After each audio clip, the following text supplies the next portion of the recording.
Chief Meteorologist Scott Dorval. Well, NASA released this stunning image of Wednesday's solar flare from the sun. The flare poses no danger to anyone on Earth, but it could temporarily disrupt GPS power grids and some radio communications later tonight and tomorrow. But most of the U.S., think of solar flares as interesting because, energy can excite the upper atmosphere, causing the aurora borealis, or the northern lights. And basically what's happening is that energy comes from that flare, which comes towards the Earth. When it interacts with the atmosphere, the oxygen and the nitrogen in the atmosphere will cause the reds and greens to appear. I remember back in the 90s, there was some pretty powerful reds showing up in a big solar flare that was seen, at least the aurora borealis was seen all the way down to Brownsville, Texas. Now, this may not be as strong, but you can see how the magnetic field generally protects the Earth. But the North and South Pole, right there, that's where the holes are, and that's where the energy then enters, and that's where you get those colors to come on out. So look to the skies tonight. The moon can actually enhance it, so even later tonight it can kind of backlight that basically the aurora borealis. So it could be a pretty good show tonight, something you might want to check out later tonight. Let's take a look at the views now and talk about the clear skies. Plenty of sunshine out there all day long. We start out, this time lapse hasn't changed much over the past few days, with a lot of blue skies. Now, there has been what appears to be a little bit of smoke showing up. I just checked the visible satellite picture, and there was a fire in western Oregon in the Cascades, and a little bit of smoke is beginning to push to the east, and that is coming over our region right now. That's why I expect a little bit of smoke as we move through the next 12 hours. But that'll push to the east, and we'll clear things out, get that sunshine around. Should be turning out to be quite pleasant. A view from the village at Meridian, it is 78 degrees, but look at this. The humidity is down to 7%. It just doesn't get much drier than this. And when you have dry air, it allows the temperature to get warm in the afternoon, but very cool in the morning. So another cool morning is likely tomorrow. And then it looks like we'll see that warmer weather coming in during the afternoon, some beautiful weather coming in. It is 66 in McCall right now, humidity at 17%, a little hazy, a bit of a breeze, but it's been very, very pleasant, and that pleasant weather is going to continue.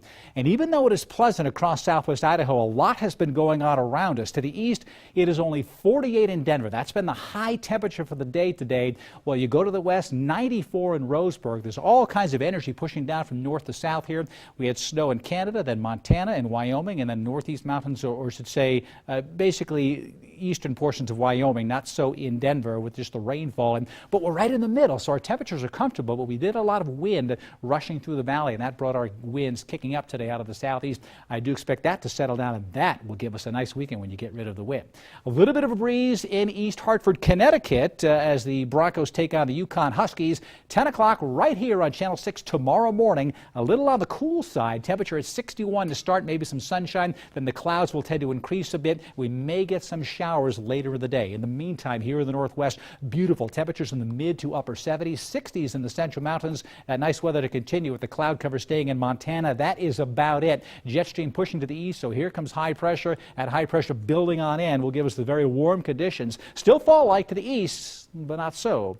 Here in the northwest, we'll start to warm things up, getting more summer-like. Temperatures in the mid-80s tomorrow. Bright sunshine in the 40s during the morning, but an absolutely beautiful day because of the sunshine, the cool morning, and the warm finish. In the west central mountains, 70s likely in Long Valley. Temperatures in the 30s in the morning, so a very chilly start in Idaho's central mountains, but that sunshine will make it very pleasant in the afternoon. If you're heading up to the Springs in Idaho City, 83 degrees tomorrow. Perfect weather coming in. Stanley nice and crisp and cold in the Stanley Basin in the morning. 71 in the afternoon. A 50-degree temperature spread from the low to the high, and beautiful weather in the Magic Valley with temperatures in the 70s to near 80. So plenty of sunshine around. My extended forecast bringing that right through the upcoming weekend and into the middle part of the next week. We may touch 90 degrees again, so the heat of summer is not gone just yet. Fall is rapidly approaching. It'll be here shortly, but we're talking about some great weather coming in this weekend. And if you get a chance to go outside tonight, dress warmly. Get away from the lights, the city lights, to try to check out the northern lights tonight. That light pollution just